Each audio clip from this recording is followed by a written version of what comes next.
obviously one of the most epic people in the world of crypto is Gary Vee. And so anything Gary Vee does, you've got to sit up and take attention because it's probably cutting edge and innovative and it might change the world. So let's give a big hand to our next panel who's going to come out here and talk about the Flying Fish Club. All right, let's go.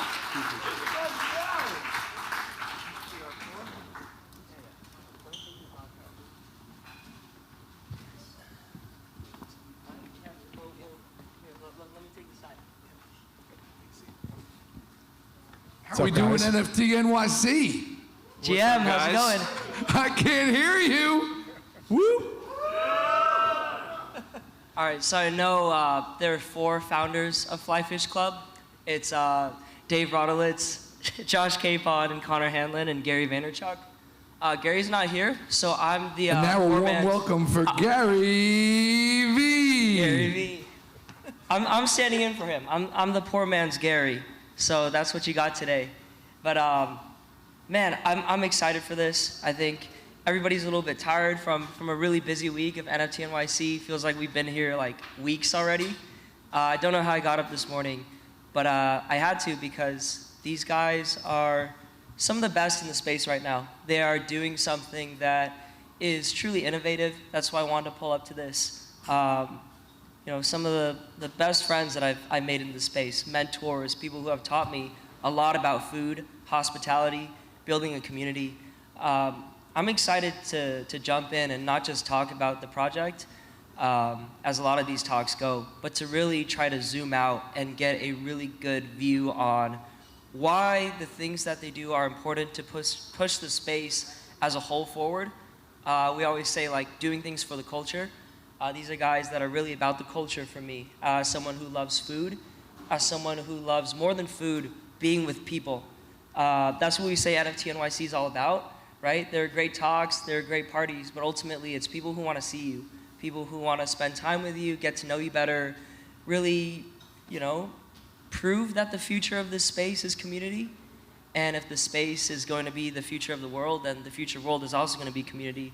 But just to make a quick introduction, we have Dave Rodolitz here, or Roddy, as we like to call him. AKA Roddy. What's up, guys? How are you? Just, you know, one of the best, like decades in the food business. You know, worked on so many like James Beard nominated restaurants, but all around great guy who really got me into FlyFish Club, who got me in touch with Gary for him to be a mentor to me. Just love you. We spoke at VCon together a couple weeks ago. Now we're on stage again because we just vibe so much. Next we have Conor Hanlon. Hello, everybody. Yeah, so I've been in the hospitality game about 20 years, and good friends with these guys, and we started this venture just over a year ago, and the space has really taken off, and we're excited to be here. And to my right here is Josh Capon. Chef. He's got this cool avatar above him, looks just like him. And Josh I'm not sure if it really looks just like me yet. I'm undecided. So Josh obviously a friend of mine for 10 plus years, chef, celebrity chef in the industry. We all come from hospitality backgrounds, not necessarily in the Web3 space, but up until this last year. And yeah. I mean, so one question I want to ask all of you guys. It's really interesting. I was at VCon with all of you, and there was this fervor around FlyFish Club. You know, there was a sense that maybe we were getting into a bear market, and a couple weeks later that proved to be really true. But I think the fan base there was just rabid, and maybe part of that was Gary Vaynerchuk being involved, but I think a huge part of that was people being excited about what you guys were building, knowing that you were taking your time, feeling confident in that. But I want to take it a step back. All of us kind of have like a genesis moment in NFTs where you're like, all right, like Web3 is the future, NFTs are the future.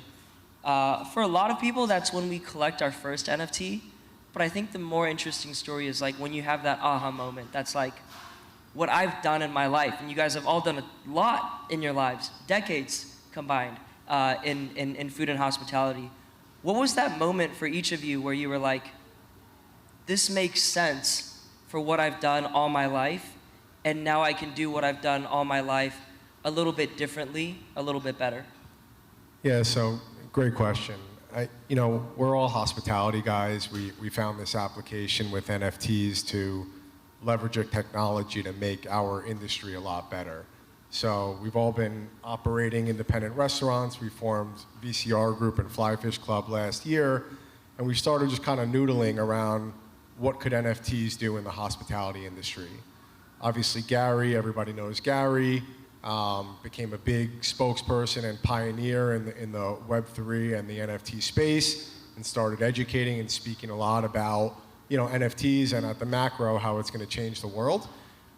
So we really just started thinking about, in our small world, how can it have impact in a beneficial way to the hospitality industry. Came up with a bunch of different ideas, from experiences to events, and then the one that we really zoomed in on was this membership model.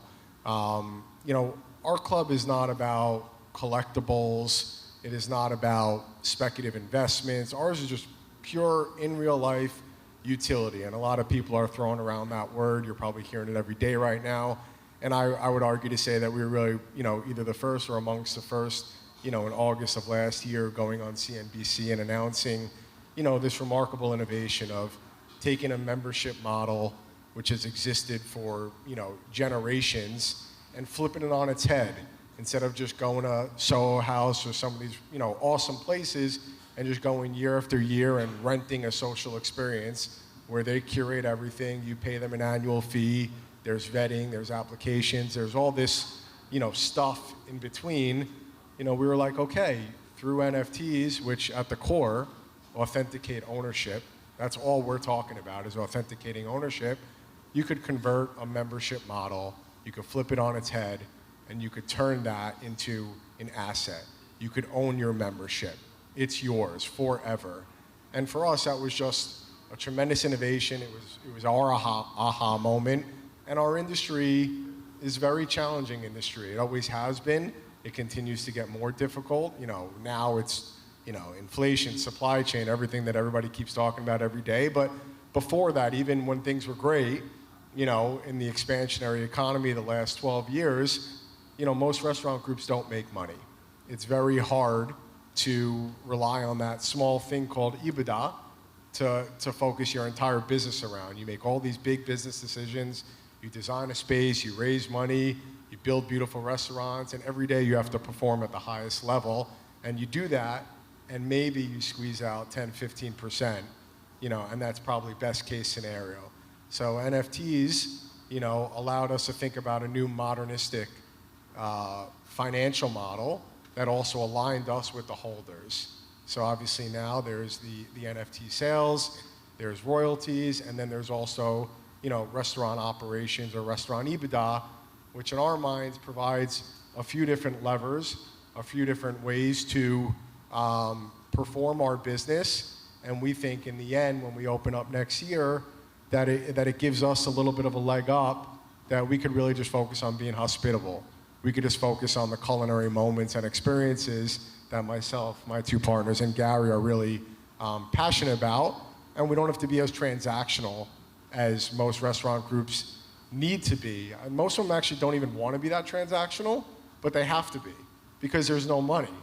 You have to forward every cost along to the consumer, because there's really not much margin to go around. So our aha moment was that, and we're really excited about it. Yeah, I think we also came out of, the pandemic. We shut down restaurants here in New York, so it was a really dark time for hospitality professionals, whether you're a dishwasher or a cook or front of house manager or your restaurateur or owner.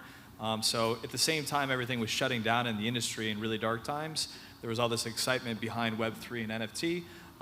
We also looked at what Gary did with VFriends and creating real utility behind access to VCon, and we thought we could kind of apply that to something. There was also at the same time this rise of members clubs, of Zero Bond, and Soho House has been around forever. And at the end of it, we just wanted to kind of merge these things together and create something that we were excited about. And as David had mentioned, it's a challenging industry in and of itself. So this gave us a different path, I think. I'm looking at I Josh. think Josh, for me, I want to hear a story from you because you touched on live a VCon. crazy You life. touched on VCon. I don't know how many of you guys were at VCon, but for me, I didn't know what expectations to have going into VCon. And when we got there, it was extremely validating, if you will. I mean, I personally felt like we were at the Super Bowl of our world. And even though it was Gary Vee and it was V-Friends and they were playing in the Super Bowl, I felt like Peyton Manning walking around Minneapolis Stadium because of what we accomplished as a team and the recognition that we got from our fans, so to speak, from our community that came out to support us, that recognized us, that was wearing some FlyFish Club sweatshirts, like my boy over there that was at VCon. And I think for us, it just we established something really special. We got to the goal line. You know, obviously we still have to open the restaurant. We still have a long way to go. But for me, just being there around all those wonderful people and that sense of community really made it all pay off. Cool. I want to address one of the elephants in the room, which is Gary can't be here today because he's probably busy walking around New York filming selfies. France. He's in France, so he's walking around France filming selfie videos. I want to ask because the three of you have had so much experience in, you know, what we might say is Web 2, which is really like a catch-all for everything that's happened before Web 3. All the industry experience, all the connections, all, you know, what you've done in your lives, building out businesses, restaurants, you know, being chefs, right, running operations. When you think about doing FlyFish with someone like Gary, I think it stuck out to me, you know, because we were talking about just seeing him in Minneapolis. Is it kind of like, you know, you guys handle the old, he handles the new, or what is that relationship like? What is it like working with Gary? Because a lot of people always throw around names. We're always like, hey, buy into this project because so-and-so is an advisor. And like, I will say as somebody who's like on some of those websites, like, I don't do shit. They just like throw me on there. But he is an equal co-founder with you guys. So what does he bring to the table and what is that relationship like building out a Web3 business with one of the most well-known? I think it starts with the name. I mean, when we came up with the name, the VCR Group, it was old world hospitality meets new world technology. And I think it was a combination of all those moving parts that's going to make us successful. And I think what Gary does, he does so well. He's the best in class at what he produces and provides. And he's so early in the game in general and always has been. And what we've done is very different. So when we merge these two things together, we work with autonomy in that he trusts us to execute on a hospitality level. He's never going to put on a facade as if he knows what's best for operations on a day-to-day of a restaurant or how to compose a dish or how to train staff. Nor do we look to him to say, hey, like, this is how you should be running your business. I think because he's good at what he is and what he does, and we're good at what we do and, you know, what we provide, it kind of meshes to create this company, which is, as Josh mentioned, merging these two different aspects of hospitality and technology. And when we started this, Roddy came up with this idea that we want to leverage media and technology to help create a better business model for hospitality. I also think there's, you know, yes, we're hospitality operators. You know, Gary comes from, you know, media, tech, marketing world. But like, if you just bring it down to the core, right? Like, hospitality means to take care of people. It means to go above and beyond. When you think about what that is, like, we couldn't be more aligned with a better partner. Like, all Gary wants to do is take care of people. Everything people hear about him is wildly true. The guy is the most kind, empathetic dude that, you know, I've ever been around. So, you know, you have four partners that are just extremely aligned of looking after one another, like really being in service and taking care of your team, taking care of your community, taking care of your partners. Like, that's all Gary cares about. You know, FlyFish was birthed out of our parent hospitality company, VCR Group. His main mission, as Josh said, was to leverage media and technology to find new ways to modernize the food and beverage industry. But Gary is no, he hasn't been absent of the hospitality industry. He's been in it his entire life.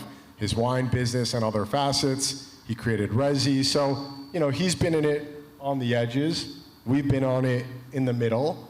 But having him as a partner, I mean, I've been fortunate to have him as a close friend for a decade. We did a little bit of business, you know, through a previous restaurant group that I co-founded. So we had some business connectivity, but it definitely at the core was more of a friendship the last decade. And what he brings is energy, is confidence, happiness, support, and then the obvious, which I think everybody would expect, is best-in-class marketing, tech, branding.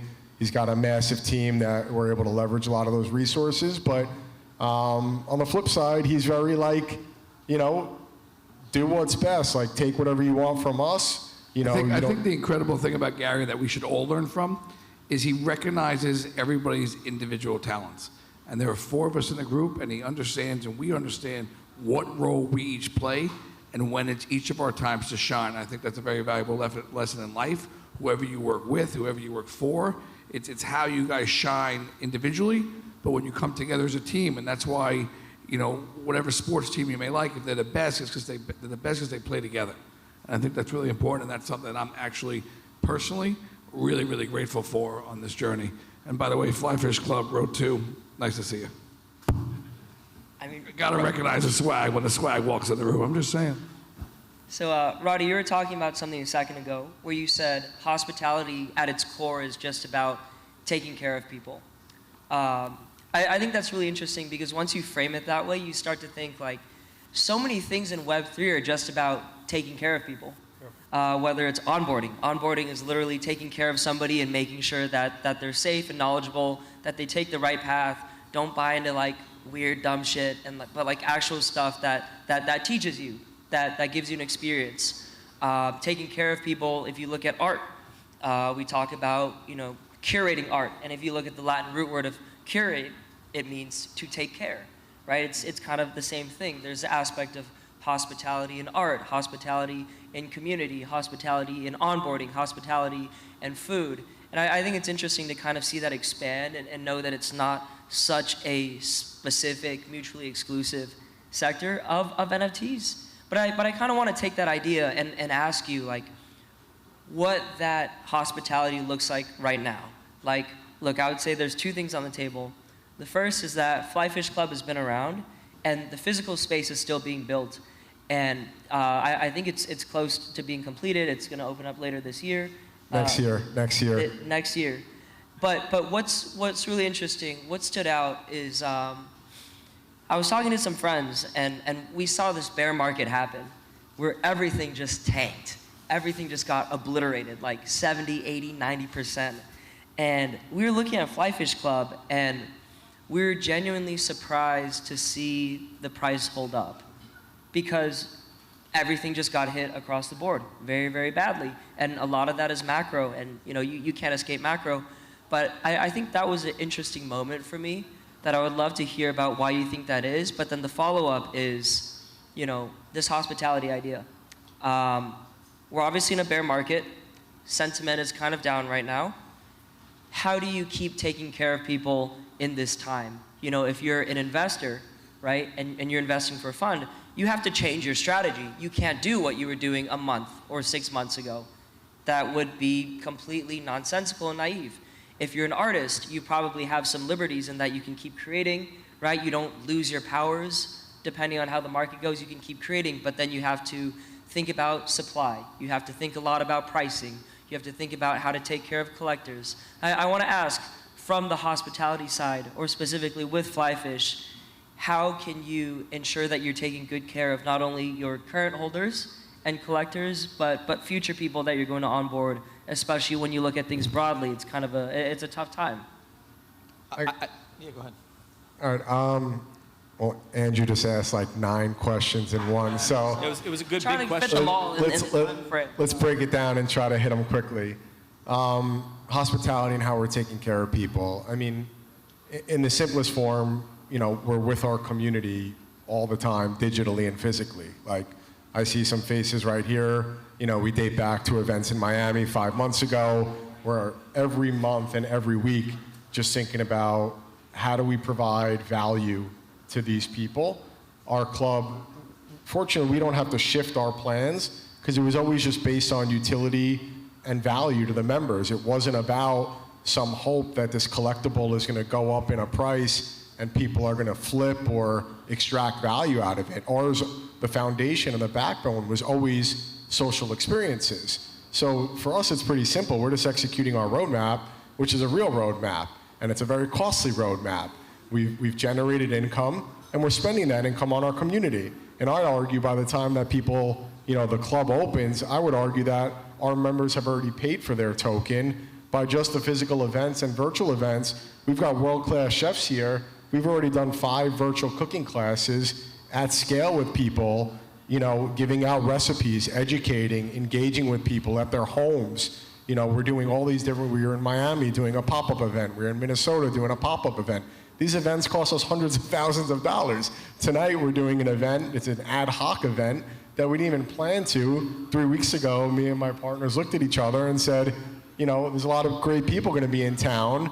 You said, how do you take care of the members and how do you take care of non-members? This is the first event that's actually split, where we gifted half the inventory to members so they could come for free, and that's just a little kickback to show our appreciation. And then we sold the rest to non-members because we want to make sure that we're in front of people, that we could educate about what we're doing and hopefully answer questions, because they might want to join the club. And if we always are doing that and dancing on that line, I think it keeps the project healthy, because it weeds out the people that aren't really interested in this for the long term. It creates enough people that want to be in, which is obviously the demand. It keeps that equilibrium. Why has the token price stayed healthy or actually gone up 2 ETH in the last day? I can't completely answer, the exact to that, but again, I just think at the core it comes down to we're doing stuff that are real things. We're spending real money in our community. We're not talking about hypothetical events that may or may not happen. We've done everything that we've said we would on our roadmap and then some. We're spending time with these people all day, all night, different cities. We care about our people. This isn't a rug pull. This isn't a bait and switch. We're also supporting our local community at a friend's restaurant tonight and giving him the business as well, which is kind of nice. I mean, we throw around the word community all the time, right? And I think that community typically starts with food, like around a table. You break bread with people. Communities, historically speaking, were built around agriculture. You ask about why our floor value or the valuation of this hasn't shifted. I think anybody who's been to any of our events, and hopefully I'm speaking, fingers crossed, I think has a great time. I think people who come out to the FlyFish Club events love the community. I think they love the Discord. They love the real life events. We put a lot of thought and effort into the events, just as much as we will as we build out our restaurant. And the people that are members, I think, truly love each other and get along with each other and look forward to future events. And so the value proposition is that it doesn't matter if ETH is $1,000 or $20,000. If you already own your membership, you're just happy to be a member and come to these events and continue to see more people and build with members. We started this club not just for dining purposes, but to build community in a sense that people want to build professional relationships. They want to build friendships. And I think that we've already achieved that. One of the questions we always have with our in-life events is whether to let people bring a +1, right? But due to limited access, if you bring a +1, that cuts the guest list in half. And I was blown away by the 2 events we did in Miami where it wasn't a +1. People came by themselves. And when I tell you they had such a good time together, it sincerely touches me, because you don't often see that. People go to parties these days, you stick with who you're with, you're on your phone. To have a bunch of random people who had that one connection show up, and by the end of our party, are now all going out together to a local bar that they didn't invite me to and have a really continued good time. I was like, wow, this is an absolute home run. Maybe I did meet them later, I'm not saying. But it was an absolute blast, and to see that connection grow and for them to be connecting with each other. Hey, you're going to be in the city. Hey, which event are you going to? I think we already established what we wanted to. And not only did they go to the bar afterwards, people were planning brunches the following day with each other, and then they were looking forward to seeing each other in Minneapolis. People on the Discord saying, hey, I booked a 6-top at XYZ restaurant. Whoever wants to come, please let me know. And so again, in this space, we talk about community a lot, right? I think what we've provided is real utility, and we're actually building not just a digital, but a physical community of people, and that's what we wanted for our membership club. I teach my kids life is about relationships, right? And I see a bunch of guys right here that I'm looking forward to saying hello to, because it means a lot that they came out to hear us speak. I'm sure they based their whole week around around this event, and I'm like excited to see these guys. I haven't seen them in a while. It's really nice. I think just to touch on that and the last part of your answer or your question, like, we're real guys. We're doing what we know how to do, and that we've been training and performing on our whole lives. Like, we're hospitality guys. We got into this because we love food and beverage. We love being with people. We love social experiences. We're, launching the NFT part was actually the big nuance for us, and as for everybody, that's the new part. Right now, we're hitting stride, and we're going into our moments of building clubs, creating moments, making delicious food, spending time with people. That's what we've always done. So we're very confident and comfortable in that space. And then the last part of your question, real simply, is there's just a lot more demand than supply. FlyFish Club by design, we only sold 1,500 tokens. We did that within a minute. We held back a bunch, and there's probably 25 to 30 for sale, on OpenSea versus thousands of other projects. The floor is thin. So when somebody, like a guy yesterday, buys 5 tokens, I love that. Why do I love that? Because it just removed 5 people that have no interest in being a part of something that we're going to be doing for the next 3 decades. So for me, it's just really simple economics. We were also very smart about the amount of tokens that we thought were realistic. We could have unleashed 20,000 tokens. We did 3,000 because we wanted to keep it intimate. We did 3,000, but we only released half. I know. But I think for me, the 3 of us, our careers have run parallel for the last 10 years. Now that the 3 of us have joined forces, and I just think we're incredibly powerful, and to me, it's like Buzz Lightyear, it's like to infinity and beyond. It's like Voltron. And get on board, or get the fuck out of the way, because we're going to start taking over some shit. Yeah, so I can say this because Gary's not here. So not to FUD him, but to FUD him. Gary helped start Resi, and I think about how when I go on Resi or Open Table nowadays, I look at where I'm going to eat in New York, and I see a billion places. And it kind of paralyzes me. It's like that market research that says, if you go to the supermarket and you go to the cereal aisle and you look at 50 cereals, you're very unlikely to buy any cereal. But, if there's one cereal that's like, hey, there's the Buzz Lightyear or Voltron toy in it, I'm no longer thinking of it in the same way. In that same vein, I think what I want the future of food and hospitality to be is, we got some Italians up here. I love the Italians. I feel like when I eat at Italian food, they're like, hey, like family, and I come in, they're giving me hugs and shit. And that's what I hope FlyFish Club kind of has in that future, where you go and you're going to be received well. It's going to feel like home, right? You can tap into that community instantly. We have 1 minute, so I want to ask, since you say I ask too many questions, I'm going to ask each of you 3 questions, but I need a 1-sentence answer.